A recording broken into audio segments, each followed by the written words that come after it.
What's up, guys? This is Chris Renne here from the Chris Renne Show and Pints at the Round Table. And if you haven't taken the time to follow us on our social medias yet, go follow us at MB Pints and MBasement Broad on Twitter. Don't forget to rate and review our two podcasts, and look out for more stuff to come from the Mom's Basement Production Company. What is up, everybody? This is your host, Christopher Renne. This is the Chris Renne Show, episode 39, one of two parts. This is the NFL free agency part of episode 39, and you'll be lucky to know that I'll be helping you with all your March Madness decisions and your brackets on part 2. But before I get into all of that, I will tell you where I was and why I didn't do any shows last week. I was in Fort Lauderdale, Florida. A long drive, a lot of fun, great weather, good Mexican food, nice little Irish bar establishment there. Didn't have any Cuban food, unfortunately. Big L there. Had the opportunity to. The restaurant we were at wasn't the nicest. Didn't really like the Mexican food I got. Got some ideas for the Mom's Basement YouTube channel coming up in the near future. Hopefully you like them. And I have a new podcast idea that I'm working out, and I will try to keep you guys updated as it goes. But until then, you're stuck with me on the Chris Renne Show and Pints at the Round Table. Went to St. Patrick's Day. It was fun. Got really drunk. Shout out to Irish Car Bombs. Luckily, I celebrated Saturday, not the actual St. Patrick's Day, because I would not have been able to go to class Monday. But I digress. Let's get to it. NFL free agency passed. And for most people don't realize that free agency hasn't always been a thing. So I'll give you a quick history. They used to do Plan B free agency. There was the Rozelle rule. A lot of things, from collective bargaining agreements to make it more fair to players. So the Plan B free agency from 1989 to 1992, that sort of led to the modernization of free agency. The league had 47-man rosters. It was able to protect 37 of its players from becoming free agents. This was protected under the Plan B rule. Unprotected players were not subject to the right of first refusal or draft compensation rules. They were free to negotiate and sign with any team. This was the first time that players really had a choice to move about, and this was what led to what happened next. In 1992, there was a U.S. District Court case. Some stuff happened, and they became free agents for 5 days, these players. And then Plan B free agency said Frank Rothman, the NFL's attorney, said it would be the destruction of the National Football League as we know it. But after this past week, we know that's not true. Then in 1993, Reggie White versus the NFL led to the White settlement, which is what brought about a new form of free agency.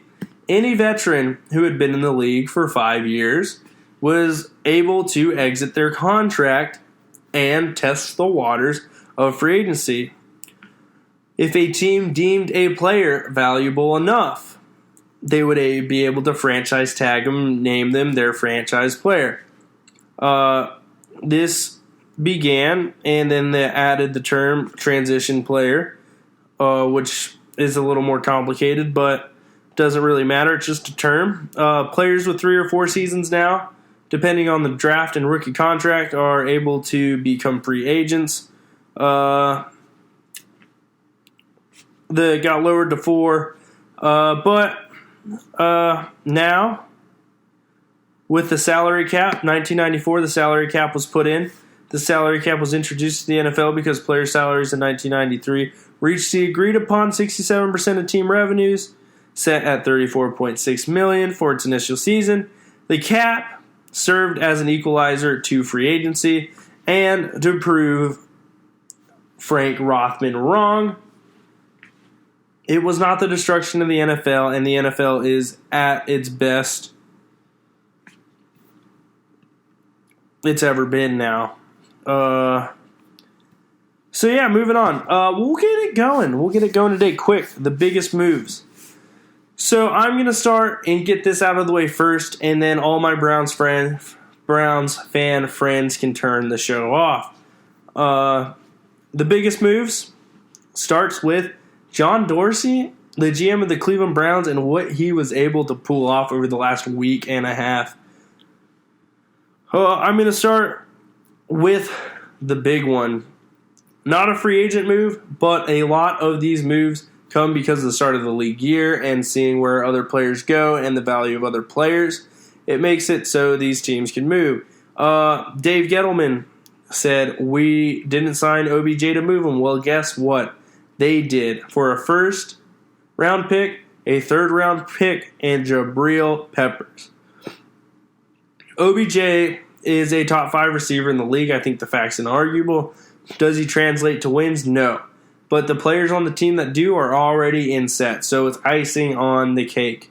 He pairs well with the other 3 Browns wide receivers that are notable in Antonio Callaway, Jarvis Landry, and Rashard Higgins. Jarvis Landry has a wingman now, and Jarvis Landry could fit in the role that he belongs, and that's as a third down slot receiver, possession type guy with some juice and some big play capability.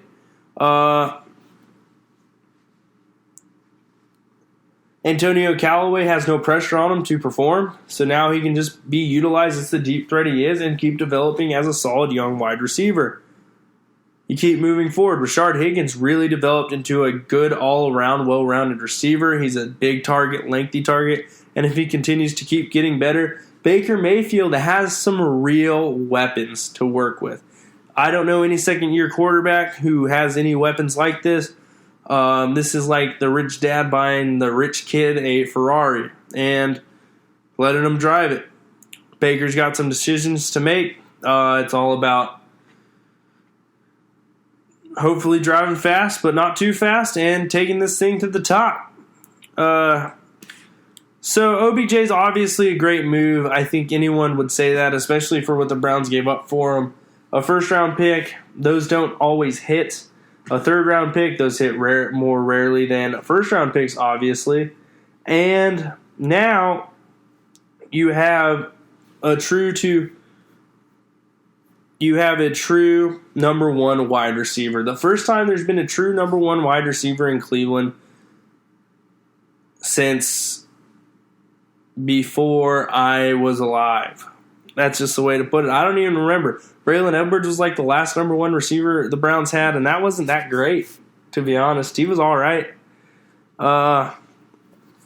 So, moving on. The next move from an optic standpoint might not be great, but if you know the story and you've read the story, it's kind of a he said, she said deal. Yes, there's video, but what led to the provocation of Kareem Hunt, the next move, kind of paints a gray area. It was filmed. It was on video. Kareem Hunt got an 8-game suspension, and John Dorsey signed him prior to that decision. From an optics standpoint, a lot of people, it's not great, as they say.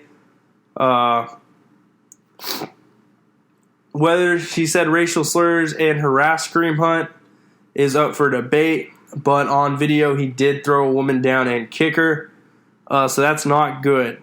But pairing him up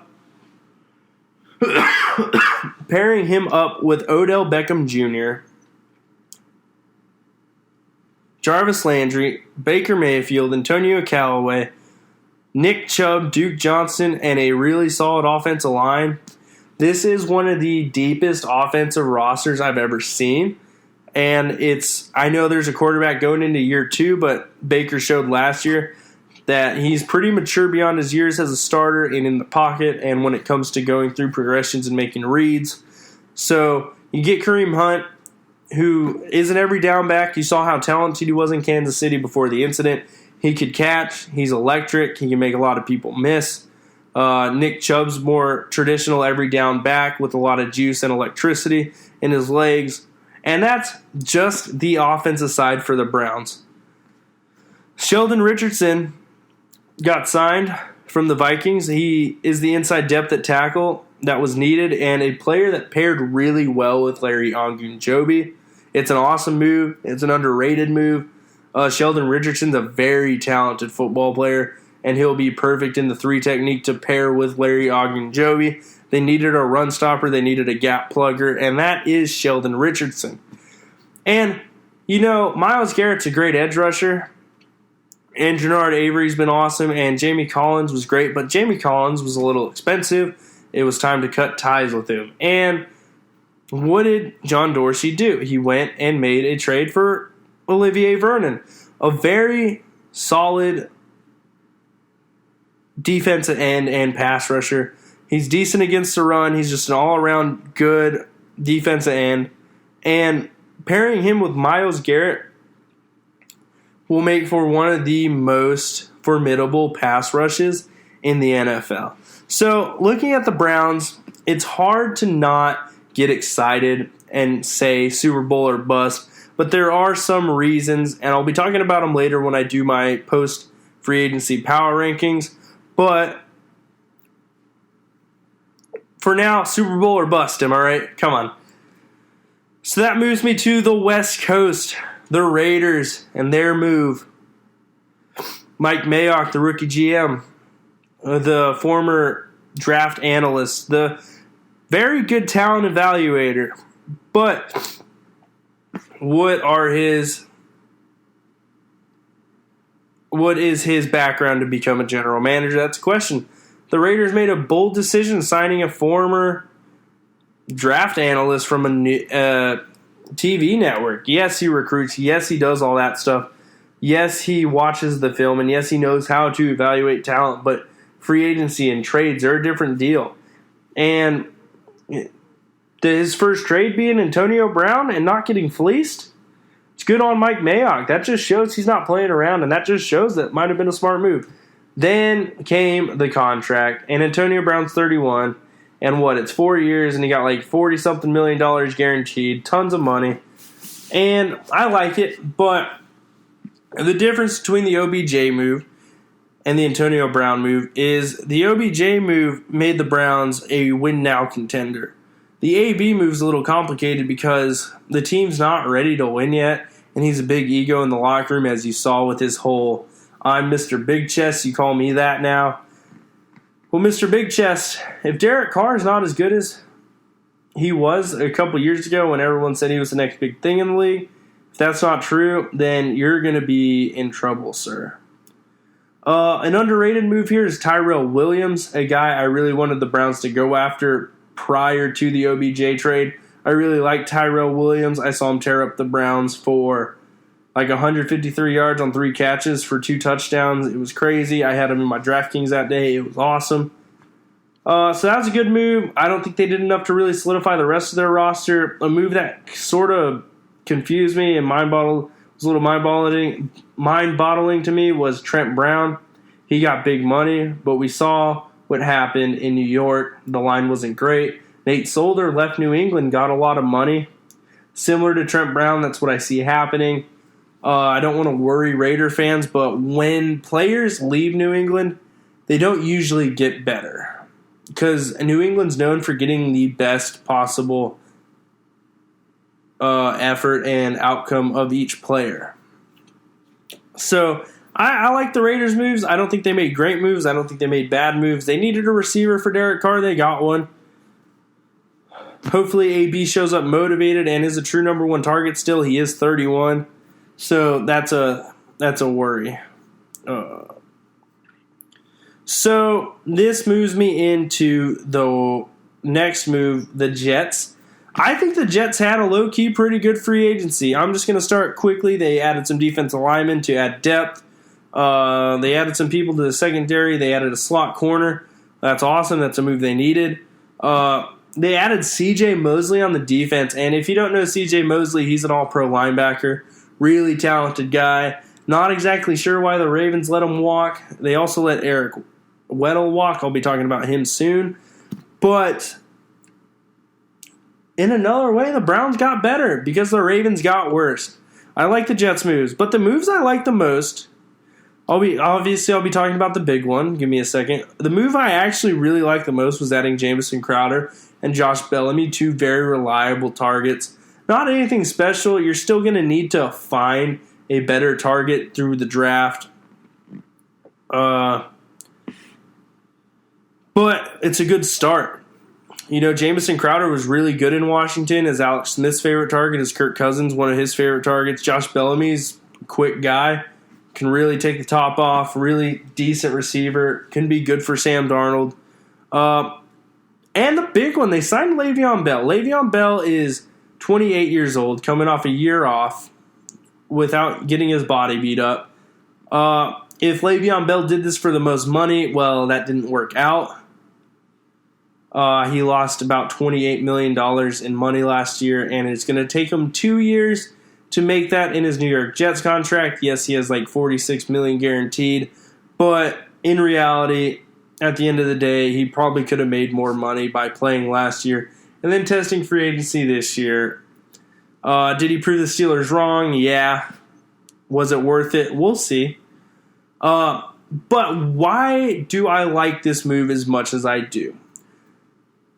Everyone thinks with a young quarterback, you need to get receivers, you need to get all these players, you need to get all this. But you know what really works for a young quarterback? Signing Le'Veon Bell, one of the best running backs in the league, a perennial All-Pro, prior to what happened with his contract dispute.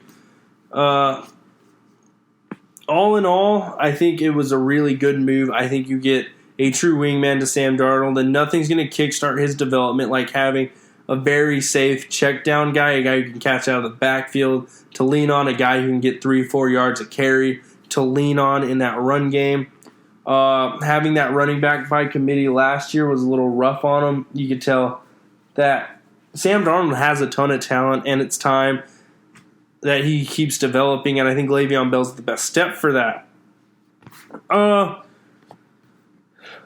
will say this. The Rams did a good job. Not a lot. They didn't have to do much. Their roster was pretty solidified. They had a lot of guys still under contract, but they added Eric Weddle, one of the better safeties in the league still. He's getting up there in age, but he brings a veteran leadership that I think the defense needs in that secondary. There's a lot of talent, and you add more talent. The Rams are not poor in talent at all. They re-signed Dante Fowler Jr., and in a lot of ways, re-signings are as good as new signings. I think this move was awesome. I think adding Blake Bortles, a guy who's been to an AFC championship, a guy who's had some of the highest highs and lowest lows. If he didn't sign this contract, he'd probably be ripping cigs and working construction. Glad to know he's not there yet. And that the Rams got a pretty solid, proven backup to back up Jared Goff. Hopefully Jared Goff remains healthy, knock on wood, all that. I'm a big Jared Goff guy. But I think adding that backup, you can never be too safe, you know, and he's a good guy. The people in the locker room liked him. Sometimes he couldn't throw the ball, and sometimes he can't hit water if he was thrown into an ocean, but he's got experience, and you got to respect that move. So moving on to the former Blake Bortles team, Nick Foles went to the Jaguars for a lot of money, but not really true NFL starter money. It's very similar to the Mike Glennon contract from a yearly annual salary standpoint, but it's longer, and they're committed to Nick Foles, which is awesome. Nick Foles found a job. I really like Nick Foles. I mean, this is Big Dick Nick. You know, the guy we all loved, we all rooted for in the Super Bowl, the guy who wrote the book post-Super Bowl. This is that guy. And you look at the Jaguars, it's a talented roster. You've got Marquise Lee, Myles Jack, Leonard Fournette, Jalen Ramsey, A.J. Bouye. You know, there's a lot of talent up and down this roster. The offensive line's not bad. D.D. Westbrook really came onto the scene last year. He was on my fantasy team, one of my better players. Their defense is awesome. It's underrated. It's really overshadowed by how bad the offense was last year. Doug Marrone's a veteran coach. That works perfectly with a player as mature as Nick Foles. Nick Foles has been around the block. I think it's really great. And, I mean, all you need is a quarterback in this league. That division is going to be ultra competitive this year. You have Andrew Luck, who continues to get better as he recovers from that shoulder injury. Deshaun Watson's played his best football to date last year. Marcus Mariota is a winner. He's not always the best quarterback, but the dude wins games. And now you have Nick Foles, a guy who's won a Super Bowl in the division. It's wide open. All the rosters are pretty similar. There's going to be a lot of stuff that revolves around health, timing, winning the way their games are aligned, and the time of the seasons, who plays in London when, the traveling and all that. I think the Jaguars, I think it's an awesome move, getting a quarterback like Nick Foles. Good for them. Good on them. The next move is the Buffalo Bills. They made some awesome moves. A very underrated free agency for a team that has a young quarterback. I'm not a big fan of Josh Allen. Some people are. He's got all the talent. He's got all the tangible talent in the world. Can he put it together intangibly with his studying of the game, the accuracy, the anticipation, the stuff you can't teach? We'll see. But adding Tyler Kroft, the tight end, adding Cole Beasley, the slot receiver, adding John Brown, these weapons around a young quarterback.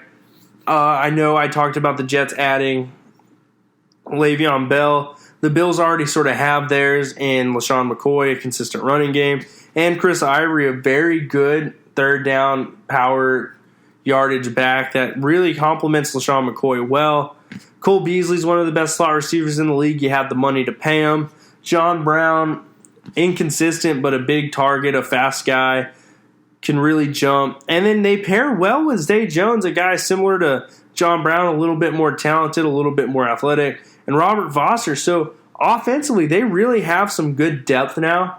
And all that, they really strengthened the interior of their offensive line to protect Josh Allen with some smaller moves and retain some players that were going to leave.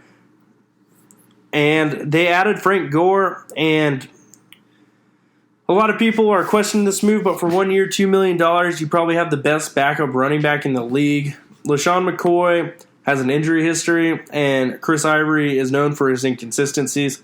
So with all that being said,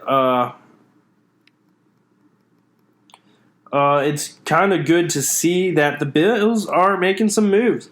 They're still not going to be better than New England, but they're not going to be worse than the Dolphins or the Jets next year. I'll make that prediction right now.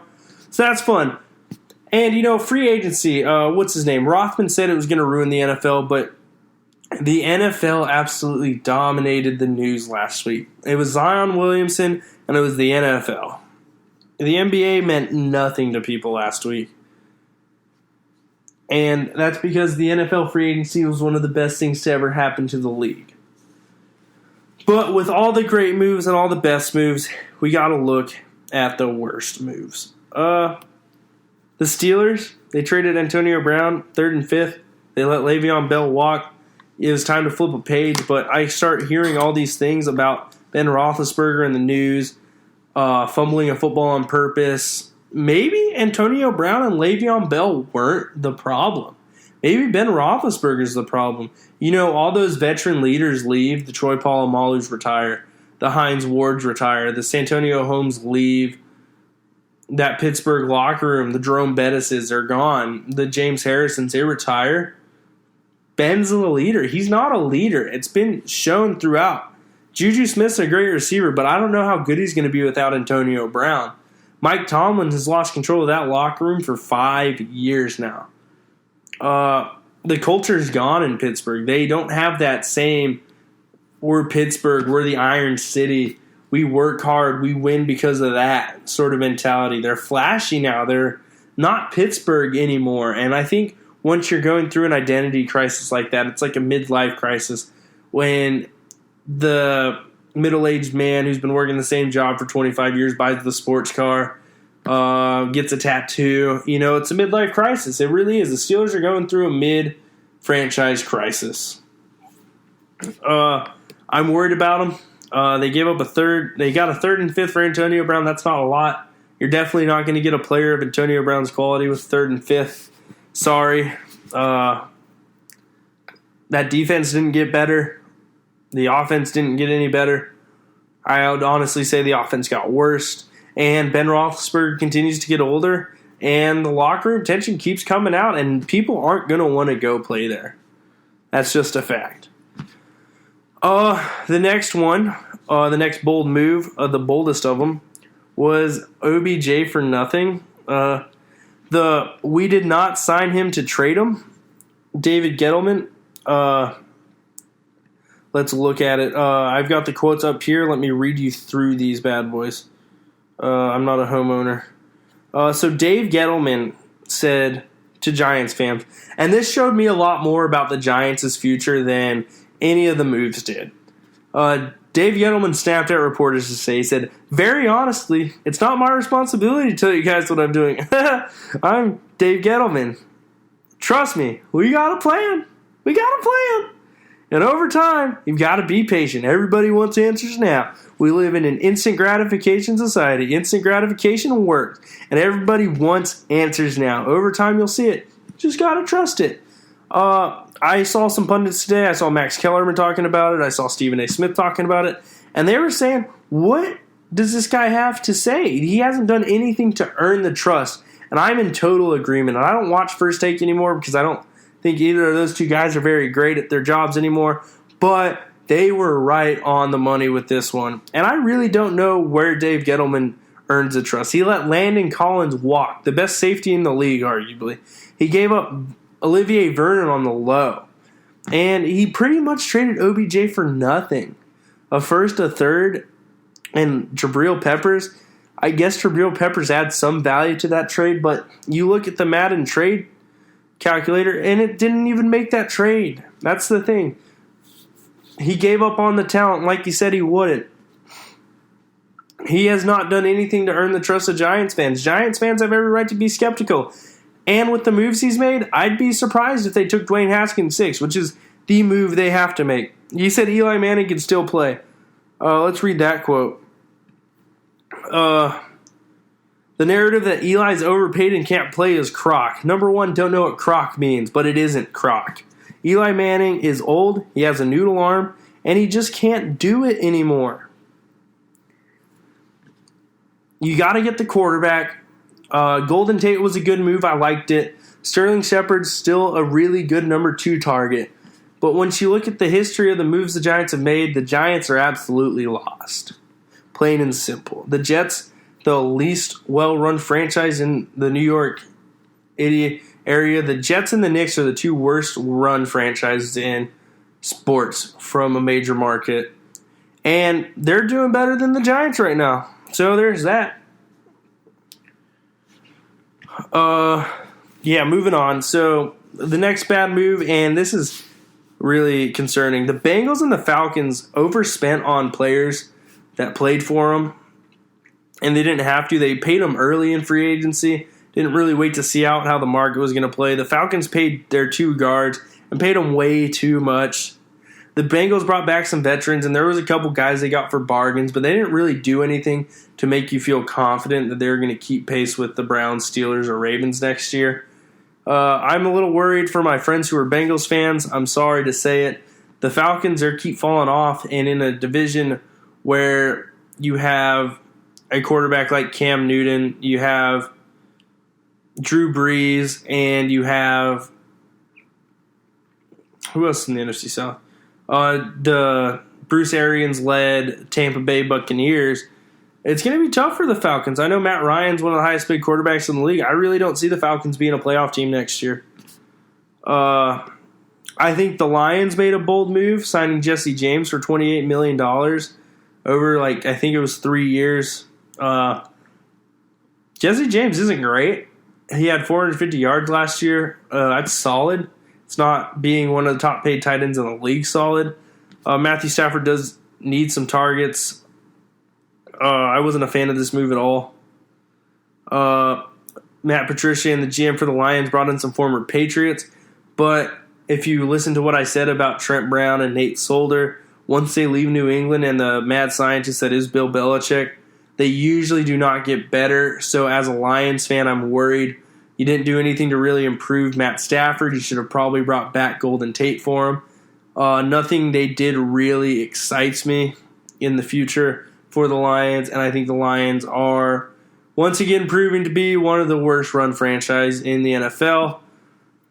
The 49ers made some questionable moves with linebackers. Quan Alexander's 24 years old, and he got a deal that you'd give Ray Lewis at like 27, 28, who's proven himself. Quan Alexander's had 2 good years out of his 4 years in the league. He's been to a Pro Bowl. He's been good, and yes, the Buccaneers do need linebackers, and they spent big money on 2 of them. So over the next like 4 or 5 years, they have huge money in 3 positions, in Jimmy Garoppolo, in Dee Ford, and in Quan Alexander. They made some good signings like Jordan Matthews to pair with Dante Pettis. That's awesome. Jimmy G, if he's not healthy, that's going to be bad. But I really am questioning their moves at the linebacker position. I think the 49ers are going to be a team to watch out for, though. But long term, I think these moves are going to sort of get them into a chokehold, and they are not going to be able to escape them. I'm not counting the Jimmy G one because you do need to pay money for a quarterback. But paying money at a position that's not truly a luxury isn't the smartest way to do it. But they did have the money, so I guess there's that. But they had other positions and needs that probably should have been met first. The last worst move I want to talk about is the Broncos. I like the Joe Flacco move. I think getting a veteran quarterback in there. But if this is, they can't keep missing on these quarterbacks. From Paxton Lynch to Swag Kelly to Trevor Siemian, Case Keenum. Though they hit with Peyton Manning, they did. Brock Osweiler was a bold. They brought him back. There's going to be a competition for them all, but I think Joe Flacco's got the job. Case Keenum is now in Washington. They signed a corner. Let me look at his name again. I think it's Kareem Jackson. Kareem Jackson's a corner. He's 31. He's coming off a career year. But $25 million guaranteed to a 31-year-old. I've seen this before. Cortland Finnegan. I did have examples. Cortland Finnegan's the first one that pops in my mind. Aqib Talib keeps playing well, but that dude's turning into burnt toast. Josh Norman is an older corner who got overpaid, and you saw him get torched by Odell a bunch of times. So, yeah, I really think they made some really questionable moves as well. So that's all. I'm going to take a quick break. I'll be back in a good 10 to 15. Hopefully y'all are enjoying. Alrighty, I'm back. My computer was dying. That was the only problem. I didn't notice. But we're going to continue rolling. I had just finished up with the worst moves. The Broncos was where I ended. I just really don't think they did enough to utilize that defensive talent they have. I think Joe Flacco was a good addition, but besides that, a 31-year-old corner getting that much guaranteed money, not smart. So there are my best and worst moves of free agency. Hopefully you guys enjoyed that. Hopefully my breakdown was in-depth enough. Hopefully I wasn't talking too fast. So I said I was going to talk about this, and I have 2 things to talk about before I get into my power rankings. 2 interesting things, I think, with direct comparisons. So the Browns are favored to win the AFC North. And to all my Browns fans, friends, and family, that's awesome. That's great. I love being favored. It's the first time that's ever happened in my life. As an Ohio State fan, I'm used to it. But as a Browns fan, it's like, whoa. And in a weird way, this is the first time in my life I'm more excited for the Cleveland Browns to start playing than Ohio State. And that's not a knock on Ohio State. It's going to be our last year there. It's just what the Browns have done has created so much excitement in Cleveland and so much excitement in Ohio that it's unreal and unheard of. This wouldn't happen in any other city. Absolutely not. Maybe Philadelphia, maybe Boston, but Boston wins a lot, and Philadelphia's past due. So there's that. I will say this, there's still some holes. The Browns do need a left tackle. The Browns do need to add some offensive lineman depth.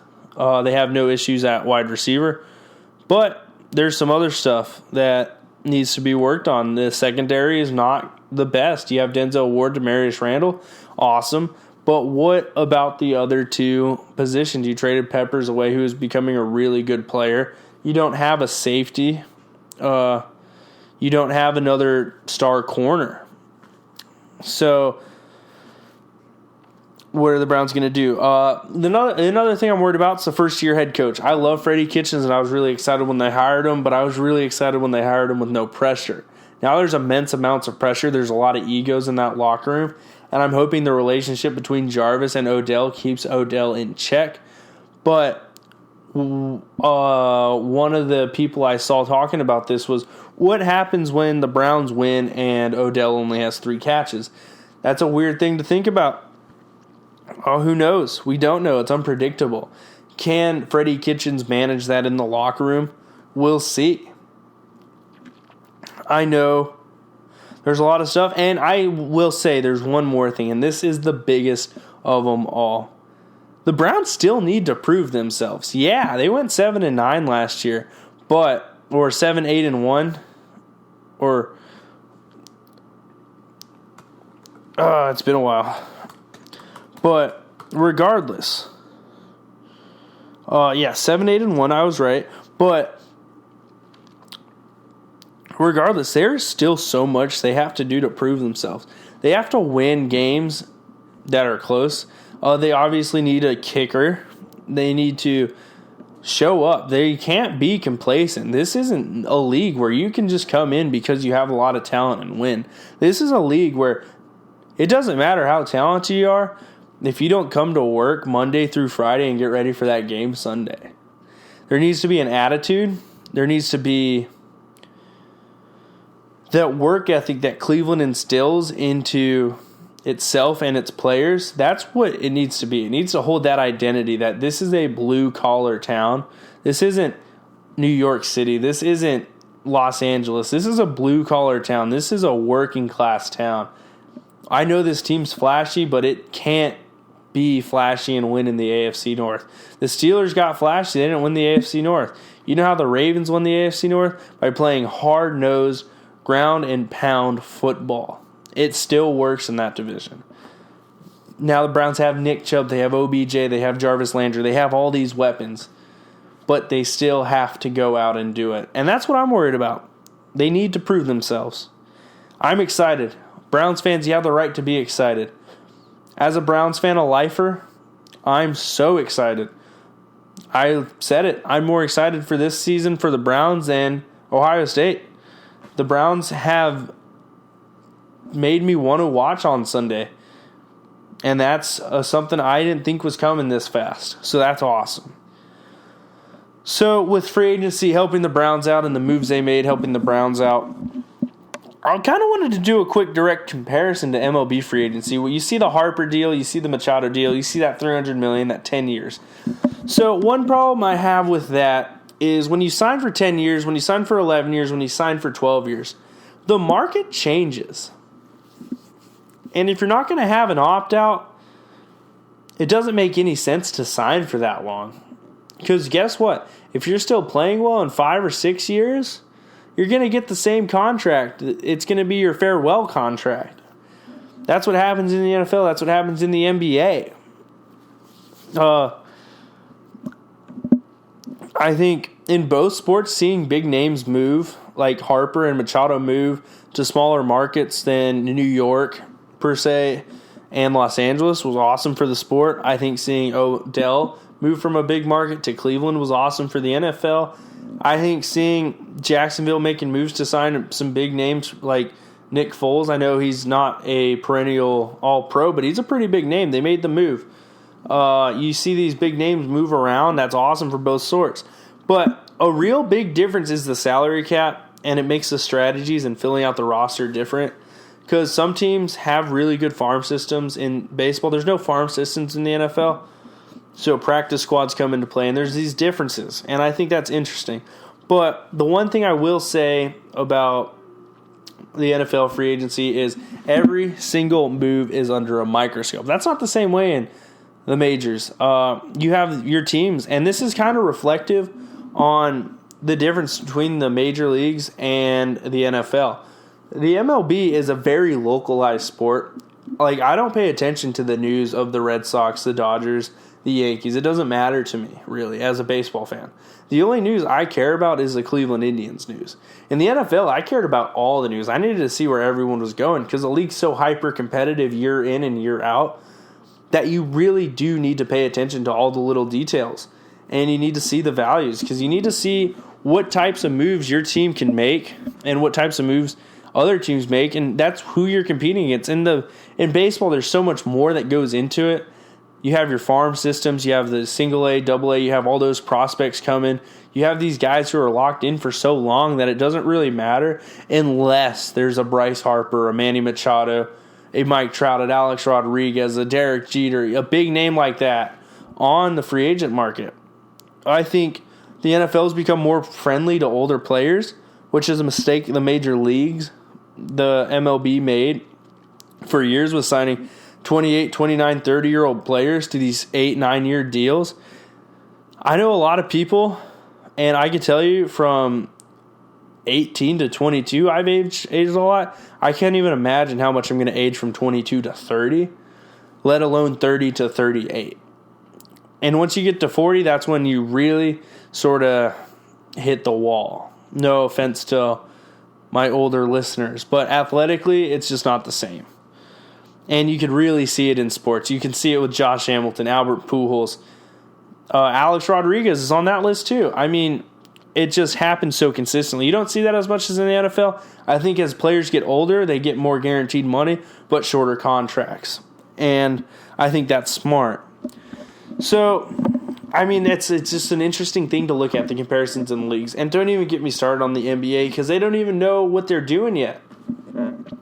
It changes so frequently in the NBA because from a collective bargaining standpoint, the NBA is a little behind the NFL and that in being organized and having a constant, correct system. I think the NBA is the most player-friendly. I think the owners realize that. And I think it's fair. I think the NBA is a very star-driven league, so it makes sense. But the MLB is kind of the middle of the two. And it's star-driven as much as it's not. The grinders are a very important part to championship teams in baseball. And they're very underappreciated in basketball. But there's a lot of grinders who are stars in the NBA because, well, there's 5 people who play usually. 5 to 7 players in the playoffs. So free agency is honestly one of the most fun parts in sport, and that Rothman guy is extremely wrong and incorrect. So to end it, to end part 1, I should say, I will be doing the top NFL teams post-free agency and the worst NFL teams post-free agency. So here are my top 5 NFL teams top 6. We'll go top 6. Post-free agency. So for me, it goes the Colts. Andrew Luck and Marlon Mack make for a solid offensive tandem. They have Eric Ebron. They have some really good receivers out there that have started to gain a repertoire for Andrew Luck. Some of the moves they made, the emergence of Darius Leonard on that defense. What's his name? He's a safety for the Colts. He played at Ohio State. Malik Hooker was awesome in his year while he was healthy. They're a really well-rounded team. I think the AFC has a lot of the top teams this year. So that gets me moving forward. I've got the Browns as my 5th team The Browns, that OBJ move, the Jarvis move, the Baker move, the defense continues to get better. You look at it, Sheldon Richardson, Olivier Vernon, Myles Garrett, Larry Ogunjobi, Joe Schobert, a Pro Bowler, Christian Kirksey, a very, very complete linebacker, Denzel Ward, Demarius Randall. You just need another corner, another safety, and you need the offensive lineman to step up. Greg Robinson was retained. He's still the left tackle. We got rid of a guard, and that was part of the Olivier Vernon trade. We need Austin Sorbet to step up and become a perennial Pro Bowler, to be honest, and we got the interior figured out. The Browns are great. The Browns are in a great situation. So next I got the Saints.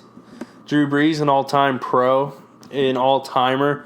Obviously a first ballot Hall of Famer, arguably one of the best quarterbacks to ever do it. I'd say top 3. I'd say my top 3 quarterbacks are Tom Brady, Drew Brees, and Peyton Manning. It's probably recency bias there. I mean, you got the Brett Favres, the Dan Marinos, the Joe Montanas, the Steve Youngs, the guys who changed the game. But the 3 best I've ever seen are obviously Tom Brady, Peyton Manning, and Drew Brees.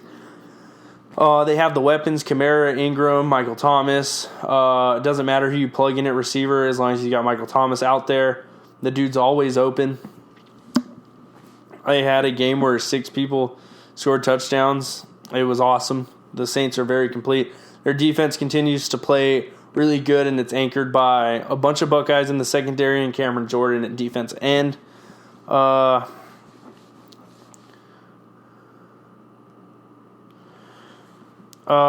So moving forward, next I have the Chargers. A lot of young defensive depth. Joey Bosa, Melvin Ingram, Derwin James. You've got those 3 guys that have built this defense. Their secondary is awesome. Receiving-wise, you have Keenan Allen, one of the best. Phillip Rivers is still one of the best quarterbacks in the league. Melvin Gordon and Austin Eckler can carry that backfield. It was a very good tandem when Gordon was healthy. Gordon's one of the best all-purpose backs in the league, and Austin Eckler is similar to James Conner was for Le'Veon Bell. Just a really solid backup who can do a lot of things. I really like the Chargers. I really hope they do well again. I'm a big Phillip Rivers fan. I'm excited to see them play again. Moving on, here's my 3rd best team in the league, the Chiefs. Mahomes and Reed, they lost Kareem Hunt and Hill. They still have a ton of talent to go around. I think at the end of the day, Andy Reid's such a creative coach that it really doesn't matter. They're going to find some guys. Spencer Ware was pretty awesome filling in. I think bringing back Shakandrick West was a good move. They have that one running back who came out of nowhere. I can't remember his name off the top of my head, but he played well. Defensively, losing Eric Berry, probably not great. Losing Dee Ford, also not great. Hopefully they could reload. But offensively, Mahomes, if he continues to develop, he's going to be extremely talented. That's not going to change. His arm strength's not going anywhere. Travis Kelce's still locked in. You still have a ton of offensive talent to go around. Losing Tyreek Hill and Kareem Hunt is big time, though. The Rams, second, still have so much talent. I am concerned about Todd Gurley's knees. Goff's going to be better. Goff's going to continue to get better. His favorite target, Cooper Kupp's returning. That's going to strengthen an already strong receiving core with Brandon Cooks, Sammy Watkins, and Cooper Kupp back. The D-line front 7 still intact. Adding Eric Weddle adds some depth to that secondary, adds some strengths there. The Rams are probably still the cream of the crop in the NFC. Everyone else is chasing them. Other teams I like in the NFC are the Cowboys. I think they're going to be a very good team, but I still think the Rams are a couple levels ahead of them, and so are the Saints. Everyone else is playing catch-up. The Patriots are my number 1 team coming out of the postseason. My one notes, come on. Tom Brady's still alive. Bill Belichick's still a genius. They didn't bring back Trent Brown. Well, they didn't bring back Nate Solder. The offensive line was fine. They still have James White. They still have their 3 running backs. They still have Julian Edelman, Tom Brady's favorite target. Everyone else is just a cog in a machine, can be replaced. They are the Ford factory They are the assembly line. It doesn't matter who's there. You just do your job, and it's going to work. And that's why the Patriots are number one. From a roster standpoint, probably not. But from a chance to win the Super Bowl standpoint, absolutely no questions asked. The Patriots are still my number one team in the NFL. So that leads me to my worst teams. Because you know me, every time I give you the best, I got to give you the worst. The New York Giants, number 5, worst team. The Giants haven't made really any moves. They have an aging quarterback. He's 39 years old. I couldn't tell you a defensive starter anymore now that Landon Collins is gone. Olivier Vernon's also off the team. I'm not really sure what their plan is. Like I said, Dave Gettleman has done nothing to earn the trust of that team. I can't blame Pat Shurmur for how bad this team's going to be next year. And if they don't draft Dwayne Haskins, I have no hope for their future. My next worst team, number 4, the number 4 worst team, the Miami Dolphins. The Miami Dolphins traded their quarterback. Don't really know what they're going to do unless they trade up to get Kyler Murray. I think with the interest the Cardinals have in them, their only option is that if the Giants don't take Dwayne, I think Dwayne would be really good for Miami. I'm just really not sure what Miami has to really be excited about.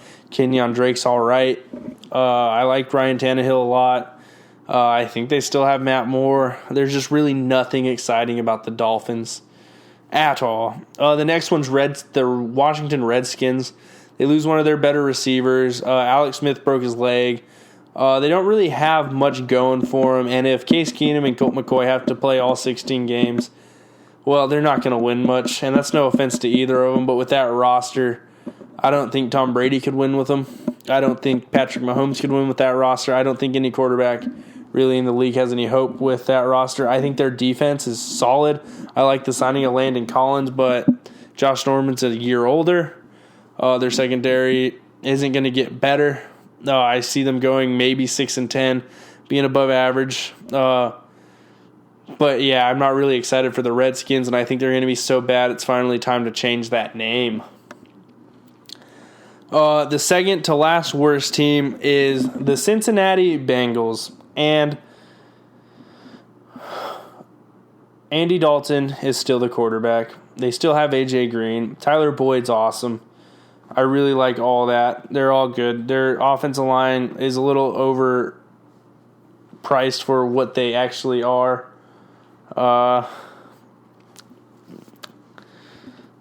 There's not really much you can do. I'm not a believer in Andy Dalton. I like Giovanni Bernard. I like Jeremy Hill, but not Jeremy Hill. Is it? No, it can't be. No, Joe Mixon. That's it. Jeremy Hill was the old one. I like Joe Mixon. But really, the Bengals did nothing to get better. They signed some veterans for too much money. I talked about that on my worst moves. The fact Andy Dalton's still their quarterback shows the dude can't win past September. The defense did not get better. So there's a lot of things. And then the worst team in the NFL, and they'll be the worst team again, is the Arizona Cardinals. It doesn't matter who plays quarterback. They have Chandler Jones. They have Patrick Peterson. They should get Nick Bosa, but I think they're going to take Kyler Murray. I don't think it's going to work out for him. I see another 3-13 year. I don't think Cliff Kingsbury's a very good coach. I think he's an offensive mind. I don't really know how well he's going to translate to the NFL with his air raid concepts and principles. His defenses were never successful at Texas Tech, and that just goes to show that with Patrick Mahomes, when they could only win 8 or 9 games, and seeing what Andy Reid's doing with them, that maybe